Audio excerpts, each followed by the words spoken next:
बढ़ते हैं खबरों की तरफ। देवउठनी एकादशी पर होने वाली शादियों का असर सोमवार शाम से ही दिखने लगा। महिलाएं कुम्हार के घर चाक पूजन कर कलश लेने डीजे की धुन के साथ पहुंची। रात में वान की रस्म निभाई गई। देवउठनी एकादशी से ठीक पहले शादी से जुड़े कार्यक्रमों की इस रौनक से बाजार भी गुलजार हो गए।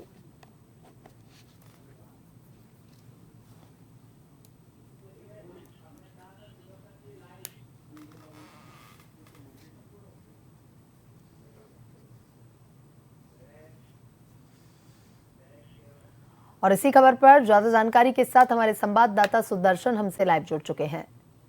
सुदर्शन, शादियां ही शादियां, एक बार फिर से शादियों की गूंज हमें सुनाई देगी। देवउठनी एकादशी आज है और आज से ही शादियों का सीजन भी शुरू हो रहा है। कैसी रौनक आपको दिखाई दे रही है सुदर्शन? आज बिल्कुल जिस तरीके से आप अभी बता रहे थे, रौनक बिल्कुल है यहाँ पर और देव उठ गए हैं मंदिरों में। अगर हम यहाँ पर बात करें तो सुबह से ही जो श्रद्धालु थे वो उमड़ रहे हैं और जयपुर गोविंद की नगरी है, राजस्थान धर्म की नगरी है। और अगर हम शादी की बात करें, मांगलिक कार्यों की यहाँ पर शुरुआत हुई है श्वेता। और मांगलिक कार्यों की शुरुआत जब होती है तो हम समझ सकते हैं कि न सिर्फ घरों में वहाँ पर उत्साह उमंग होती है, अच्छी शुरुआत होती है, बल्कि बाजारों में भी रौनक उमड़ती है। आंकड़ों की अगर हम यहाँ पर श्वेता बात करें तो यहाँ पर 1400 मैरिज गार्डन्स है, जिसमें 3500 शादियाँ यहाँ पर होनी है। और अगर हम अबूझ मुहूर्त की बात करें तो 300 करोड़ का जो व्यापार है वो यहाँ पर होगा। जैसे हम बात कर रहे थे कि राजस्थान हमेशा से पूरे देश में वेडिंग डेस्टिनेशन नंबर 1 रहा है। यहाँ के किले, यहाँ के महल, यहाँ की जो परंपराएं, सभ्यता है, वो न सिर्फ भारत के लोगों को, देश के लोगों को, बल्कि हॉलीवुड स्टार्स को भी हमने देखा है। दुनिया भर की सेलिब्रिटीज यहाँ पर आती है और राजस्थान में जो है वो यहाँ पर थीम बेस्ड शादियाँ यहाँ पर प्लान की जाती है। तो ये जो ट्रेंड है ये यूथ को भी भा रहा है और ज़्यादातर जो शादियाँ हो रही है वो अब थीम बेस्ड हो रही है। और खर्चे की बात करें तो एक एक शादी पर अगर हम यहाँ जयपुर की बात करें 5 से 7 करोड़, 8 करोड़, 10-10 करोड़ रुपए तक का जो एक खर्चा है वो शादियों पर आ रहा है। और ज्वेलरी बाजार की बात करें तो यहाँ पर भाव बढ़ने का असर भी सामने नहीं आ रहा है। ऐसे ऐसे फूल श्वेता मंगाए जा रहे हैं। 1500 रुपये का एक फूल है, उसका नाम शायद हर आदमी, हर इंसान यहाँ पर आम आदमी नहीं जानता होगा। थाईलैंड से, बैंकॉक से, दुबई तक से वहाँ पर फूल मंगाए जा रहे हैं। मंडप इस तरह के सजाए जा रहे हैं जहाँ पर डायमंड पूरा ज्वेलरी थीम पर जो मंडप है वो यहाँ पर सजाए जा रहे हैं। हेलीकॉप्टर की बुकिंग की जा रही है।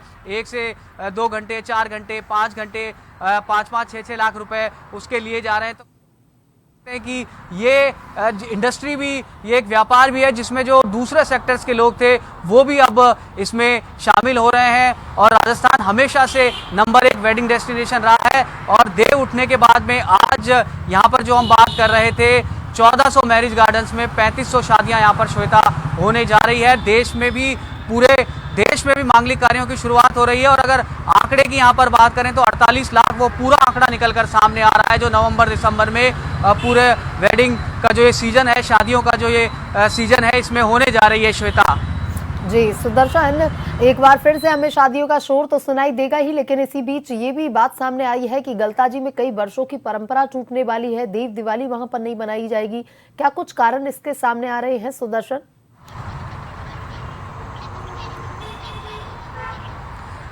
जी बिल्कुल, वहाँ पर अगर हम बात करें तो लापरवाही इसको कहा जा रहा है। जिनको रिसीवर वहाँ पर नियुक्त किया गया है उनकी तरफ से सफाई नहीं की गई। गालव ऋषि की तपोस्थली जिसको कहा जाता है, वहाँ पर जो सबसे ऊपर कुंड है श्वेता, वहाँ पर दीपदान किया जाता है। इसके बाद में जनाना मर्दाना कुंड है। और उसके बाद में अगर हम नीचे की बात करें तो वहाँ पर जहाँ पर आम श्रद्धालु स्नान करते हैं तो अलग अलग कुंड वहाँ पर बने हुए हैं। लेकिन जो सबसे ऊपर कुंड है गलताजी में, वहाँ पर दीपदान किया जाता है। इस बार वहाँ साफ सफाई नहीं हुई और गलताजी का जो पूरा विवाद चल रहा है उसके चलते ये कहा जा रहा है कि इस बार जो ये परंपरा है ये टूटती हुई दिख रही है। लेकिन लोग इसमें भी सामने आ रहे हैं कि ऐसी परंपरा नहीं टूटनी चाहिए और लगता है कि शायद ये परंपरा नहीं टूटेगी। गालव ऋषि की तपोस्थली है, जयपुर धर्म की नगरी है, आखिर वहाँ दीपदान कैसे नहीं होगा। लेकिन प्रशासनिक जो लापरवाही है, जो रिसीवर नियुक्त किए हैं, वो वहाँ पर जरूर वहाँ पर सामने आ रही है कि जो रखरखाव और जो जिम्मेदारी उनको निर्वहन करनी थी वो वहाँ पर नहीं की गई श्वेता। जी सुदर्शन, तो एक बार फिर से हमें शादियों की धूम तो सुनाई देने वाली ही है। तमाम जानकारी के लिए धन्यवाद।